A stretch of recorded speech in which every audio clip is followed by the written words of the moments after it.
Hello my crafty friends, this is Debbie coming on from Craft Soup, and I'm here today to show you some altered composition books that I've created, and not only to show them to you, but to kind of talk you through my ideas for a challenge I have in my stash. In order to not keep you guessing about what I'm going to share with you in this video, let's just go ahead and get started. You're all probably familiar with these composition books from the Dollar Tree, Walmart, some of your favorite all-purpose stores. I got these at Fred Meyer, which is a store in the Kroger chain.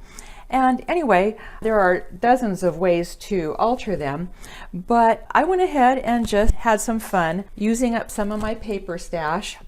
Here's one of them, and I just covered them with some paper from a paper pad that I have. And I also used some bling from the Dollar Tree. You can see that these jewel borders are from the Dollar Tree. You get 5 in a pack. And boy, do they come in handy to hide the seam that is created when you butt the paper up against the black spine of these. It just hides all kinds of imperfections and sins along that seam.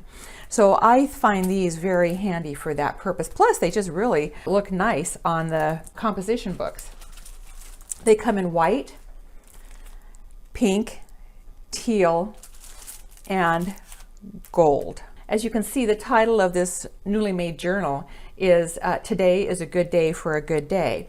And it's made with a rectangle that's layered on top of a scalloped rectangle. So the dies I used for that are Emma's XOXO rectangle from her store called My Creative Time, and I used the second largest one for the inside of that title. And for the scalloped rectangle, I used Stephanie Bernard's big scalloped rectangle set from the Stamps of Life. Now, as you know, if you're familiar with these books, when you open them up, they are definitely meant for students because inside of the front cover is a class schedule. Well, I needed to cover that up, so I'll show you how I did that. And then I didn't do anything to alter the pages in the middle, but I did cover the back. So let me go through that with you. This is the composition book I started with as an example. Here's the front. When I came to the inside, I used some scraps from the paper pad I used for the front cover. So all of these paper designs are from the same paper pad for this composition book. And then, as you can see, I also added a little title in here called Today is Full of Possible. And then the back cover is also covered with paper from the same paper pad. So this is a birdie and butterfly paper pad. And let me just show you another one. They're going to all be very similar.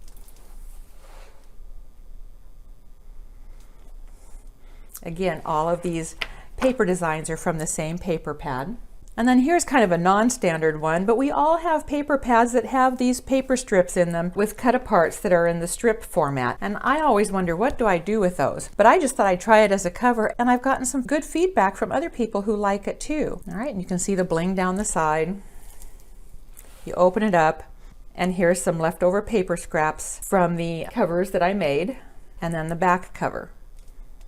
And then I used the scrap from it to partially cover the inside of the front cover. And then I used some yellow from one of the other scraps that I had. In the same paper pad, I also had those really challenging pages that aren't uniform. They have the motifs down in the left corner or up in the right corner, but the page is not uniform. And here's an example. This particular page is designed with the bird on the branches down in the left corner of the 12 by 12 page. And I never know what to do with those, but boy, do they lend themselves to these altered composition books. And then there's the back. Now, I didn't always use the same color here that I used on the back, but on this particular one, I did. Here's another one. Again, the birds were on branches coming down the left side of the 12 by 12 page. And then there was just a whole lot of space filled with a yellow gingham design on the rest of the 12 by 12. What do you do with those pages? I never know. And then here's another one. And in this case, the branch was kind of going up at a diagonal along the bottom of the 12 by 12 paper pad. And you can see how it just left a lot of space up here for a title. Now going back to this one, This particular motif and the way that it's laid out on the 12 by 12 paper didn't leave space for a large title like this. So I had to reduce the size of this title to make it fit and look right on the front cover. Again, the challenge is to figure out how do we use these asymmetrical or non-centered 12 by 12 pages in our paper pads. And I thought they just lent themselves perfectly to these altered composition books. So I wanted to kind of show you a before and after of some other ones I made so that you can see kind of how I thought through the designs for the composition books. In another paper pad, I had this particular paper in a circle with the words love, create, and grow. It was very pretty, but I don't know what to do with a page like that. It's always left over. And then you have a page like this. This one's beautiful. Sorry for the glare. It has the gold foiling in it and is simply a flat map of the world. But what do you do with that? It was in the same paper pad. It's got some of the same flower motifs and it's got the same gold foiling. Well, this is what I came up with. I took that paper and I cut 7 inches down the middle because 7 inches is a little bit more than this area here. It's not always exact and you never ever want to assume that these books are uniform. But anyway, I cut about 7 inches down the middle and that's what I worked with. And then I just kind of laid it on the front cover. And as soon as I positioned it the way I wanted it, I went ahead and used my tape gun to adhere it. And then I turned it over and I used my finger blade to cut off the excess paper along the edge. And didn't that turn out nice? Again, I used the same bling and I didn't even have to come up with a title. It says love, create, grow. On the back, I used this page. Again, one of the pages I never know what to do with. And then on the inside front cover, I took the left strip that was left over after I cut out the middle 7 inches, and I put that here. And then I put the leftover scrap from this page that I used for the back cover. I put that here, and then I just took a strip of pink and made a kind of a separating border down the side. Now, one thing I forgot to mention earlier is that I did not cover the inside of the back because this has all kinds of useful information no matter who you are. It's got a multiplication table and different tables of measurement where you convert one unit of measure into another. I think that's always handy, so I chose not to cover that back page. So, before and after. Here's a page out of a 12 by 12 book. Actually, it's out of the same 12 by 12 book as this one was. But it's just a different layout. I've got flowers down in the lower left corner. I've got flowers up in the top right corner. And then I've got a gold border around the rest of the page.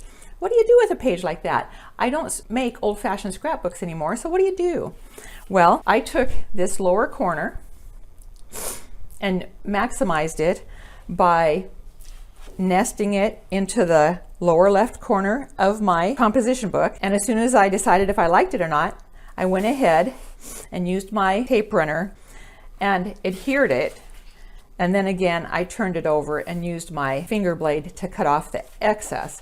And this is what I came up with. And I haven't put a title on this yet. I just wanted to show you how I thought through this process. Again, I used that same gold foiled map that was in the same paper pad. It's got the same flowers.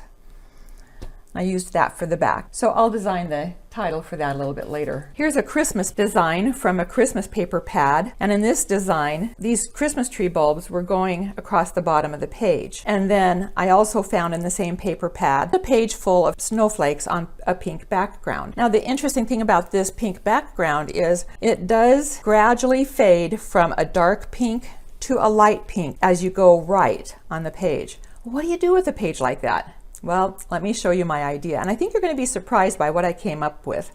Sometimes you have to think outside the box. And while this went along the bottom of the page in the paper pad, I wanted to see what it would look like if I turned it so that it came down the left side on the front of the composition book. It's really, really pretty, very elegant. And I'm not sure I'm going to put a title on this. I just think that the cover speaks for itself.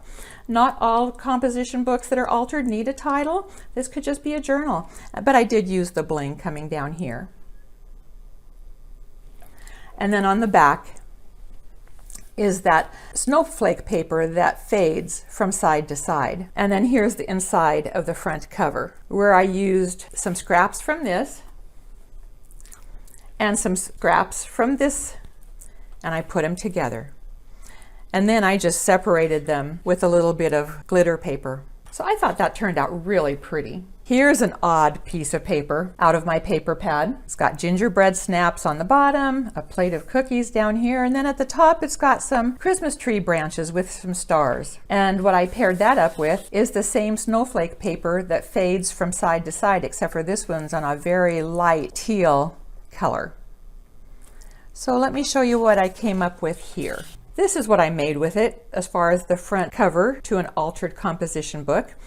I took these little gingers and I nested them down in the corner. And I wanted these white branches to show up here. I will put a title up here like I did on my birdie ones. On the back is where I used the snowflake pattern on the teal. And then when you open it up, here is where I used some of the leftover snowflake paper and this partial plate of cookies for Santa.